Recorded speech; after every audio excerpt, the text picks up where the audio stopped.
ఆశీర్వాదాలకు కారణభూతుడైన మా ప్రియపరులకు తండ్రి, దేవ మరి యొక్క పర్యాయము మీ వాక్యాన్ని మేము ధ్యానించుకుంటుండగా మీ వాక్యం ద్వారా మాతో మాట్లాడండి. సర్వసత్యంలోనికి నడిపించండి. మహిమ ఘనత ప్రభావాలు మీరే పొందుకోమని మా ప్రభువును రక్షకుడైన యేసుక్రీస్తు నామంలో అడిగి వేడుకొనుచున్నాను తండ్రి. ఆమేన్. అందరికీ కూడా యేసుక్రీస్తు నామములో వందనాలు. సామెతల గ్రంథం 2వ అధ్యాయం 1వ వచనం కాడ నుంచి కొన్ని విషయాలు మనం ధ్యానం చేసుకుందాం. సామెతల గ్రంథం 2వ అధ్యాయం 1వ వచనం కాడ నుంచి, నా కుమారుడా, నీవు నా మాటలు అంగీకరించి నా ఆజ్ఞలను నీ వద్ద దాచుకుని ఎడల, జ్ఞానమునకు నీ చెవియొగ్గి హృదయపూర్వకంగా వివేచన అభ్యసించిన ఎడల, తెలివికై మొర్రపెట్టిన ఎడల, వివేచనకై మనవ చేసిన ఎడల, వెండిని వెతికినట్లు దాన్ని వెతికిన ఎడల, దాచబడిన ధనమును వెతికినట్లు దాన్ని వెతికిన ఎడల, యెహోవా యందు భయభక్తులు కలిగి ఉంటే ఎట్టుదో నీవు గ్రహించదువు. 5 వచనాలు నేను చదివాను. మొదటి 4 వచనాలలో, నా కుమారుడా, నీవు నా మాటలు అంగీకరించి నా ఆజ్ఞలు నీ యొద్ద దాచుకుని ఎడల. దేవుని వాక్యమే జ్ఞానమై ఉంది. ఇది సామెతల గ్రంథం ఎవరు రాశారంటే ఈ అధ్యాయాన్ని సొలొమోను గారే రాసి ఉండాలి. సొలొమోను గారు ధర్మశాస్త్రాన్ని బేస్ చేసుకుని రాశాడు. సొలొమోను గారు ఇక్కడ ఉన్నటువంటి సామెతలు ఏవైతే ఉన్నాయో ఇవన్నీ కూడా ధర్మశాస్త్రాన్ని బేస్ చేసుకునే మాట్లాడారు ఆయన. కాబట్టి ఇక్కడ దేవుని యందు భయభక్తులు కలిగిన స్థితి ఎట్టుదో మనం గ్రహించాలంటే వాక్యం మనం వినాలి. వాక్యమే జ్ఞానవంతులుగా చేస్తుంది. వాక్యమే జ్ఞానవంతులుగా చేయడం అంటే దేవునందు భయభక్తులు కలిగి ఉండడమే జ్ఞానానికి మూలం. దేవునందు భయభక్తులు కలిగి ఉండే జ్ఞానం. జ్ఞానవంతుడు నశించిపోయే స్థితిలో ఉండడు. జ్ఞానవంతుడు ఆశీర్వదించబడే స్థితిలో ఉంటాడు. పాత నిబంధనలో ఉన్నటువంటి ధర్మశాస్త్ర ప్రకారంగా వారికి ఆశీర్వాదం ఎలా కలుగుతుందంటే, ఇశ్రాయేలు ప్రజలతో దేవుడు స్పష్టంగా మాట్లాడిన మాట, దేవుడిచ్చినటువంటి ఆజ్ఞలు, కట్టడలు, విధులు, అర్పణలు ఏవైతే ఉన్నాయో వాటన్నిటినీ కూడా తూచ తప్పకుండా చక్కగా వాళ్ళు చేస్తే వారు ఖచ్చితంగా దేవుని యొక్క ఆశీర్వాదాన్ని పొందుకుంటారు. ఇప్పుడు క్రొత్త నిబంధన కాలంలో మనకి ఇవ్వబడిన ఆశీర్వాదం ఏంటంటే నిత్య జీవం అనుగ్రహించినదే మనకి ఇవ్వబడిన ఆశీర్వాదం. గొప్ప ఆశీర్వాదం ఏంటంటే కనుక యేసుక్రీస్తు మనందరి కొరకు ఈ లోకానికి అనుగ్రహింపబడడం, ఆయన ద్వారా మనకు పరిశుద్ధాత్మ కుమ్మరింపబడడం అన్నది క్రొత్త నిబంధనలో మనకి ఇచ్చినటువంటి ఆశీర్వాదం. ఇప్పుడు పాత నిబంధనలో వారికి ఇచ్చిన ఆశీర్వచనం ఏంటి? వారు కట్టని గొప్ప ఇల్లు, పురములు, నాటని మొక్కలు, ఆ, ఫలభరితమైనటువంటి భూమి, ఆస్తిపాస్తులు, అన్ని రకాలుగా భౌతికపరమైన జీవితంలో చక్కగా సమృద్ధి కలిగి జీవించడం. ఇటువంటి ఆశీర్వాదాన్ని ఇశ్రాయేలు ప్రజలకు ఇచ్చాడు. క్రీస్తు ద్వారా ప్రపంచానికి ఇచ్చిన నిజమైన ఆశీర్వాదం ఏంటంటే కనుక ప్రభు అయిన యేసుక్రీస్తు లోకానికి అనుగ్రహింపబడిన గొప్ప ఆశీర్వాదం. అదే రీతిగా ఆయన ద్వారా మనకు అనుగ్రహింపబడిన పరిశుద్ధాత్మను కలిగి ఉండడం గొప్ప ఆశీర్వాదం. అది గొప్ప భాగ్యం. ఎందుకంటే అది మనల్ని నిత్య జీవానికి చేరుస్తుంది. సిగ్గుపడే వారంగా కాకుండా దేవుని ఎదుట నిష్కలంకంగా నిరపరాధులుగా తల ఎత్తుకునే పరిస్థితుల్లో చేస్తుంది.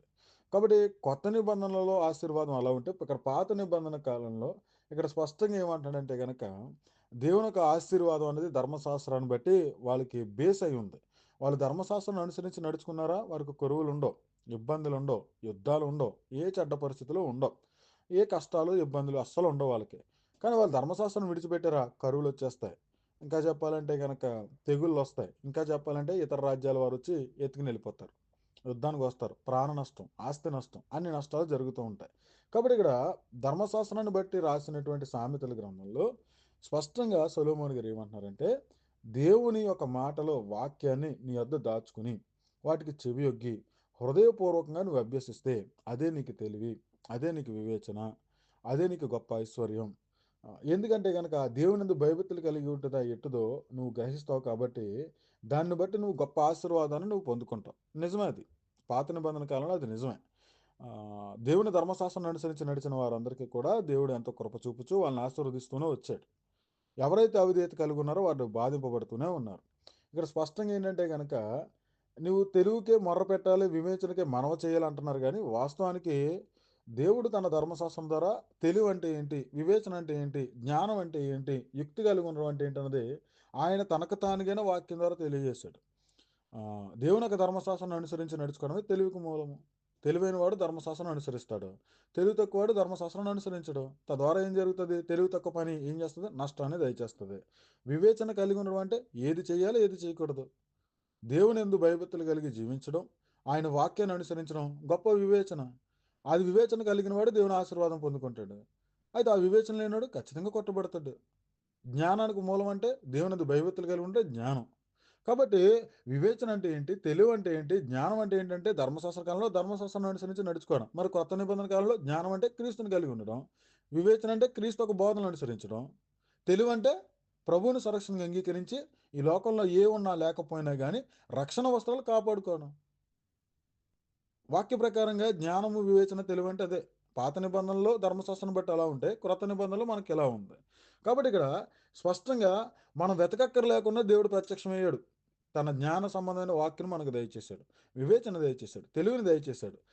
ఆశీర్వాదాన్ని తెలియజేశాడు. ఇక్కడ శాపవచనాన్ని తెలియజేశాడు. మనకి కూడా నిత్యజీవన ఆశీర్వాదాన్ని తెలియజేశాడు. నిత్య నరకమైన శాపాన్ని కూడా తెలియజేశాడు. ఇప్పుడు జ్ఞానవంతుడు, వివేచనవంతుడు, తెలివైన వాడు ఏం చేస్తాడు?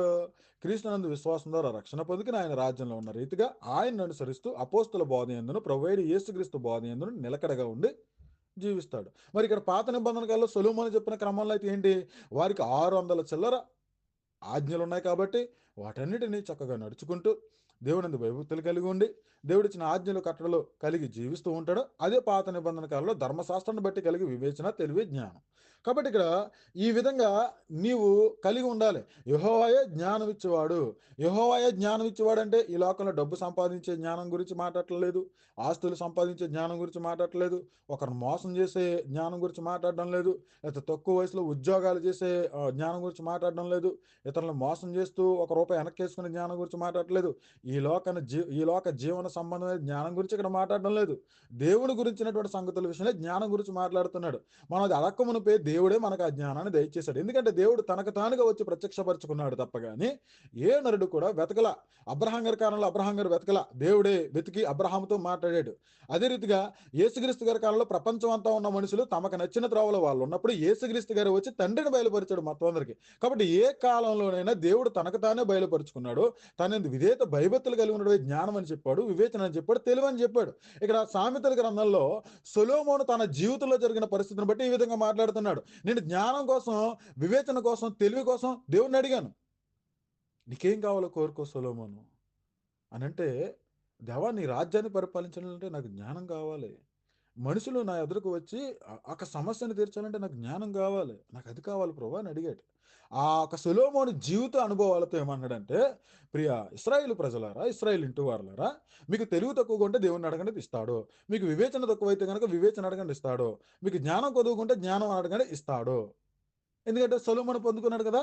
జ్ఞానాన్ని పొందుకున్నాడు, వివేచన పొందుకున్నాడు, తెలివిని పొందుకున్నాడు. అదే రీతిగా నువ్వు అడిగితే ఖచ్చితంగా ఇస్తాడు. అవి నువ్వు పొందుకున్న తర్వాత దేవుని యొక్క విలువ నీకు తెలుస్తుంది కాబట్టి ఆయనందు భయభక్తులు కలిగిన జీవితం ఎట్టుదో నువ్వు తెలుసుకుంటావు. సొలొమోను తన జీవిత అనుభవాలతో మీరు కూడా అడగండి అని అంటున్నాడు. ప్రయాసపడండి. దాన్ని ఏ విధంగా తూచి అడగాలి మీరు? దేవుడిచ్చే జ్ఞానం అమూల్యమైనది. వెండిని వెతికినట్లుగా, బంగారాన్ని వెతికినట్లుగా, రత్నాలను వెతికినట్లుగా, దాచబడిన ధనమనగా వజ్ర వైడూర్యాలు దాచబడతాయి కదా భూమిలో. భూమిలో దాచబడతాయి కదా!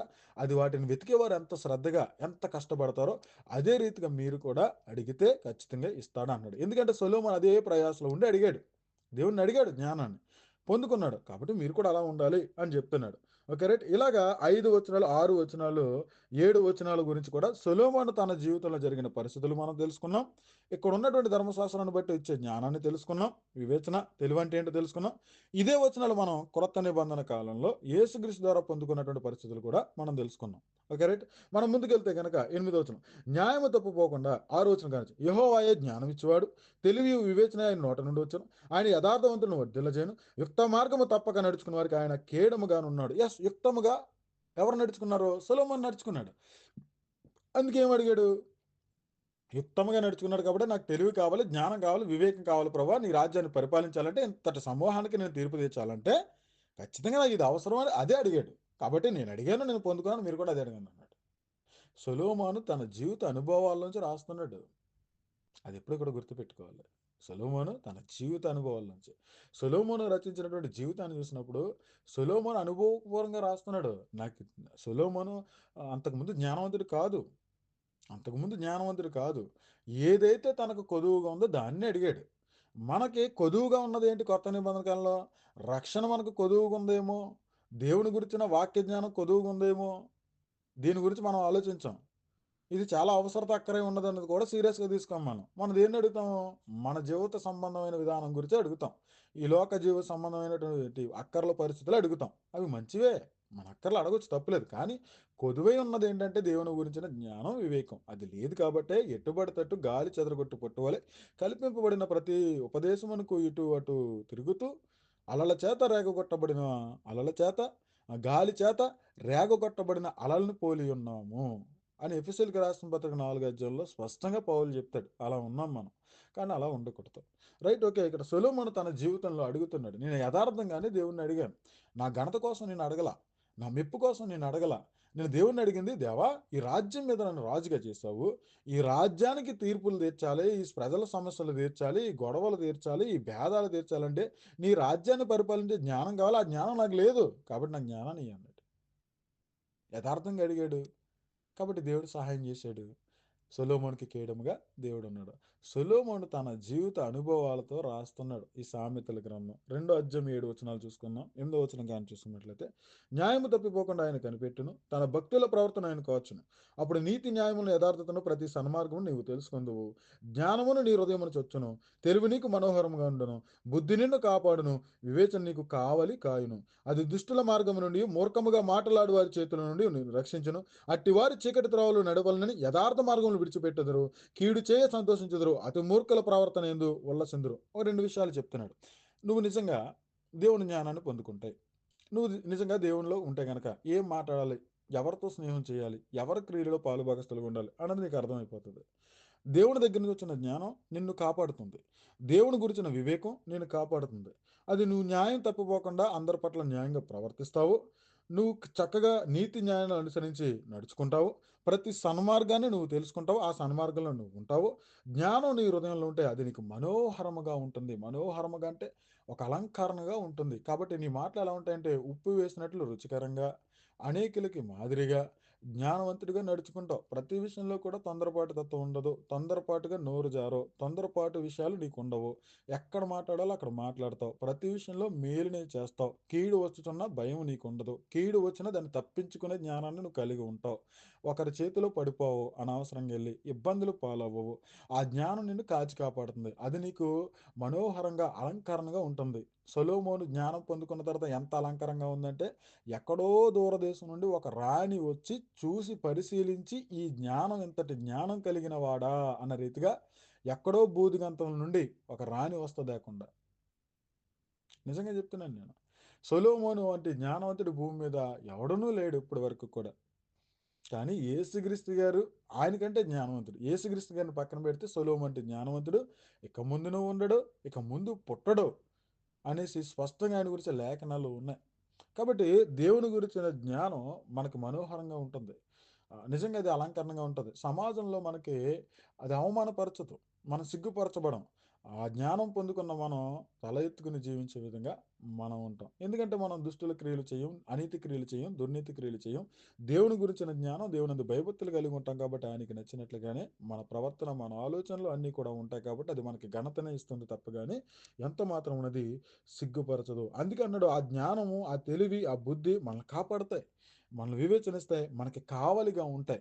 దుష్టుల చేతిలో పడిపోము, అపవాది చేతిలో పడిపోము, దేవుని చేతిలో కూడా పడిపోము. ఎందుకంటే మనం దుర్నీతి క్రియలు, దుష్ట క్రియలు మనం చేయము. ఎందుకంటే దేవుని గురించిన జ్ఞానం మనకి పవిత్రత, పరిశుద్ధత, యథార్థత, నీతి, న్యాయము అన్న దాటిని మనకు తెలియజేస్తాయి. వాటిని అనుసరించే రీతిగా ఆయన జ్ఞానం మనలో ఉండి మనల్ని నడిపిస్తూ ఉంటది కాబట్టి ఆ జ్ఞానం మనల్ని సిగ్గుపరచదు.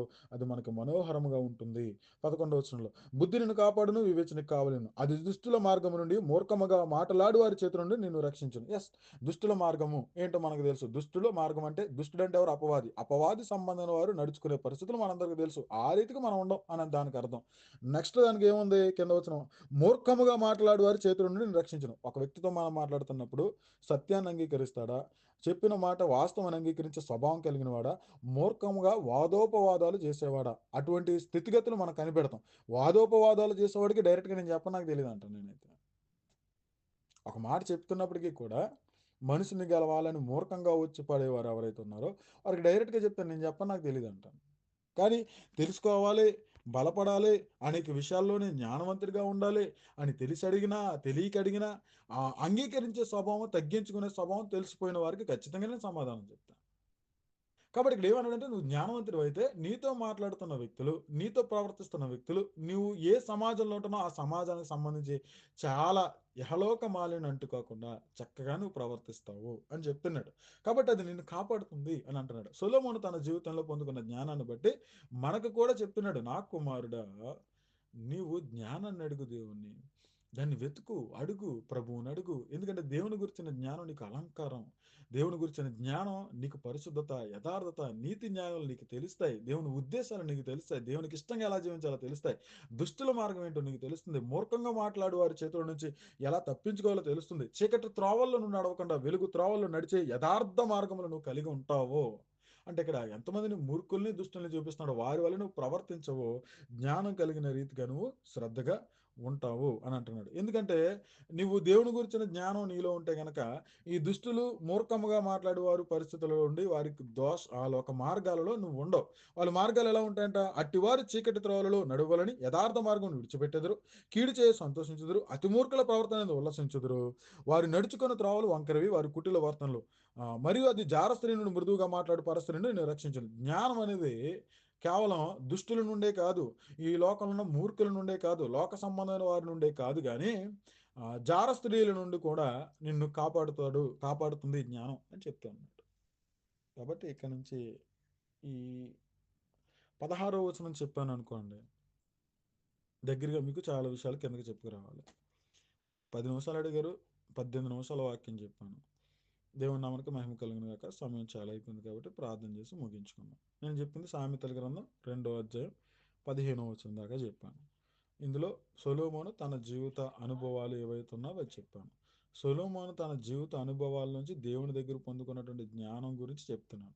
ఆ జ్ఞానం వల్ల నువ్వు ఎలా నడుచుకుంటావు, ప్రతి సన్మార్గాన్ని తెలుసుకుంటావు, భయభక్తులు కలిగి ఉండేటట్టు తెలుసుకుంటావు, నీతి ఏంటో తెలుసుకుంటావు, యథార్థత ఏంటో తెలుసుకుంటావు, తెలివి అంటే ఏంటి, జ్ఞానం అంటే ఏంటి, వివేచన అంటే ఏంటి అనేది మనం తెలుసుకున్నాం. అది దుష్టుల మార్గం నుండి, జారస్త్రీ నుండి, అదే రీతిగా మూర్ఖుల చేతిలో నుండి, దుర్మార్గుల మార్గంలో నుండి నువ్వు పడిపోకుండా నిన్ను కాపాడుతుంది. కాబట్టి దేవుని గురించిన జ్ఞానం నీకు అవసరం. దేవుణ్ణి అడుగు, ఖచ్చితంగా ఇస్తాడు అని చెప్తున్నాడు అనమాట. దాని గురించి మనం సొలొమోను తన జీవిత అనుభవాల్లోంచి ఈ యొక్క సామెతల గ్రంథంలో వచ్చిన మనం చూసుకున్నాం. అప్పుడు సొలొమోనుకి కలిగి ఉన్న జ్ఞానం ధర్మశాస్త్ర సంబంధమైనది. ఇప్పుడు మనం కలిగి ఉన్న జ్ఞానం పర సంబంధమైనది. మనకి ఈ జ్ఞానాన్ని ప్రభు అయిన యేసుక్రీస్తు ద్వారా దేవుడు అనుగ్రహించాడు. అప్పుడు సొలొమోనుకు ఉన్నటువంటి జ్ఞానం ధర్మశాస్త్రం అయితే ఆ ధర్మశాస్త్రం మోషే ద్వారా ఇచ్చాడు. అది కాకుండా స్పెషల్గా సొలొమోన్ని జ్ఞానవంతుడిగా చేశాడు. ఎందుకంటే గనక నీ రాజ్యాన్ని పరిపాలించాలంటే నాకు జ్ఞానం కావాలి ప్రభువా అని అడిగాడు. కాబట్టి ఆ జ్ఞానాన్ని అడిగాడు. ఎందుకంటే నీ యొక్క ప్రజల్ని హ్యాండిల్ చేయడానికి కావాలి జ్ఞానం అని అడిగాడు తప్ప కానీ స్వార్థపూరితంగా ఏది అడగలేదు. నా అంత జ్ఞానవంతుడు లేడు అన్న రీతిగా అతను కొమ్ము ఎత్తలేదు. అంటే తలపొగరుగా మాట్లాడకుండా నీకేం కావాలని అడిగితే నాకు జ్ఞానం కావాలి, నీ రాజ్యాన్ని పరిపాలించాలంటే ఎన్ని లక్షల మంది జనాభాలను నేను హ్యాండిల్ చేయాలంటే నాకు జ్ఞానం కావాలి, నాకు ఆ జ్ఞానం లేదు, నాకు జ్ఞానాన్ని అని అడిగాడు. ఆశపడిన రీతిగానే యుక్తముగా అడిగాడని దేవుడు అనుగ్రహించాడు. ఆ జ్ఞానంలో చాలా భక్తి జీవితాన్ని సొలొమోను పొందుకున్నాడు. చాలా విషయాలు ఆ జ్ఞానం ద్వారా తెలుసుకున్నాడు. ఆ జ్ఞానంతో అభ్యాసం చేసి ప్రసంగి గ్రంథాన్ని రాశాడు. ఆ జ్ఞానంతో సామెతల గ్రంథాన్ని రాశాడు. ఆ జ్ఞానంతో కవివర్ణన నిమిత్తమైనటువంటి ప్రేమ కావ్యాన్ని పరమగీతాలు రాశాడు. ఆ జ్ఞానం ద్వారానే ఎన్నో సంగతులు తెలియజేశాడు. కాబట్టి అంతటి గొప్ప జ్ఞానాన్ని దేవుడు అనుగ్రహిస్తాడో మీరు అడగడమే లేటు అని అంటున్నాడు సొలొమోను గారు ఆ కాలంలో. అయితే ఇప్పుడు యేసుక్రీస్తు ద్వారా ఉచితంగానే మనకు జ్ఞానాన్ని ఇచ్చాడు. యేసుక్రీస్తు ద్వారా మనకు అనుగ్రహింపబడిన పరిశుద్ధాత్ముడు ఆ జ్ఞానంలోకి మనల్ని నడిపిస్తున్నాడు. మనమే నట్టలేదు అంతే తేడా. నాకొద్దు ప్రభువా నీ జ్ఞానం, నాకు ఈ లోకంలో బాగా బ్రతకాలి, చాలా బాగా బ్రతకాలి, ఆరోగ్యంగా బ్రతకాలి, ఫిల్టర్ లేకుండా నా ముఖం చాలా అందంగా ఉండాలి, నాకు వాట్సాప్ ఉంటే చాలు, యూట్యూబ్ ఉంటే చాలు, ఇన్స్టాగ్రామ్ ఉంటే చాలు, నువ్వు నాకు అక్కర్లేదు, నీ జ్ఞానం అక్కర్లేదు, నాకు టైంపాస్ కోసం వస్తాను వెళ్ళిపోతాను, నచ్చినట్టుగా నాలుగు మాట తిట్టేస్తాను, వస్తాను వింటాను వెళ్ళిపోతాను, నాకేదో సహవాసం జరిగిపోతుందో వస్తాను వెళ్తాను అంతే అని అనుకునేవారు బయట వాళ్ళు చాలా మంది ఉన్నారు. మీరు అనుకోవట్లేదులేండి, మిమ్మల్ని అంటే మళ్ళీ అనుకోడతారు ఇక్కడ. కాబట్టి మనం అలా ఉండకూడదు. వేరే మంచిది, దేవునామానికి మహిమ కలుగును గాక. ప్రభు 20 నిమిషాల్లో చక్కగా మనతో మాట్లాడారు. కాబట్టి దేవుని గురించిన జ్ఞానం, వివేకం మనం కలిగి ఉండాలండి. దేవుని గురించిన జ్ఞానం మనకి కిరీటాన్ని ఇస్తుంది తప్ప కానీ అవమానపరచదు. ఆత్మ సంబంధమైన వివేకం, పర సంబంధమైన వివేకం మనల్ని తప్పు త్రోవలో పడిపోకుండా దుష్టుల మార్గం నుంచి తప్పిస్తుంది. మనకు అది కూడా కావలిగా ఉంటుంది. కాబట్టి పర సంబంధమైన జ్ఞానం మనకు కలిగి ఉండాలని ప్రభు ఆ విషయాలు చెప్పారు. అపోస్తులు కూడా అదే చెప్పారు. ఆత్మ సంబంధమైన వివేకాన్ని మనకు దయచేయడానికి పరిశుద్ధాత్మ మనలోకి వచ్చాడు. అవి మనం లేకపోతే కనుక మనం గొప్ప లోటుని కలిగి ఉన్నట్లే. ఆ లోటుపాట్లు సరిదిద్దుకోవడానికి, ఆ లోటును భర్తీ చేసుకోవడానికి దేవుని సన్నిధానానికి రండి. వాక్యంతో దాన్ని నింపుకోండి. ప్రభు సాయం చేస్తారు. నన్ను నిన్ను బలపరిచేవాడు ఆయనే. ప్రార్థన చేస్తాం. సకల ఆశీర్వాదాలకు కారణభూతుడైన మా ప్రియ పరలోక తండ్రి, నీ ఘనమైన శ్రేష్టమైన నామాన్ని బట్టి వందనాలు, స్తోత్రాలు. ఇంతవరకు కూడా మీ దివ్యమైన వాక్యంతో మాతో మాట్లాడారు, సర్వసత్యులను నడిపించారు. ఎత్తబడిన వాక్యాన్ని సాతాన్ని ఎత్తుకెళ్ళిపోకుండా హృదయంలో భద్రపరచండి. మహిమ ఘనత ప్రభావాలు మీరే పొందుకోమని అడుగుతున్నాను. దేవా, కూడొచ్చిన బిడ్డలందరినీ దీవించండి, ఆశీర్వదించండి. వారి కుటుంబాలను దీవించండి, ఆశీర్వదించండి. మీరు ఆకలి ఆలస్యమైతే మీ చిత్తంతో మరి ఒక పర్యాయం మీ సన్నిధానంలో ఇట్టి రీతిగానే స్తుతించి ఆరాధించి దేవా మిమ్మల్ని గణపరిచే పరిస్థితులు మీ వాక్యం ద్వారా మా జీవితాలు సరిదిద్దుకునే పరిస్థితులు మాకు దయచేయమని, తద్వారా మహిమ ఘనత ప్రభావాలు మీరు మాత్రమే పొందుకోమని మా ప్రభును రక్షకుడైన యేసుక్రీస్తు నామములో అడిగి వేడుకొనుచున్నాను తండ్రి. ఆమె మన తండ్రి అయిన దేవుని ప్రేమ, కుమారుడైన యేసుక్రీస్తు కృప, పరిశుద్ధాత్మ కన్యని సహవాసం మనకును పరిశుద్ధులకు ఎల్లప్పుడూ యుగయుగములు తోడే ఉండి నడిపించును గాక. ఆమె. అందరికీ వందనాలు.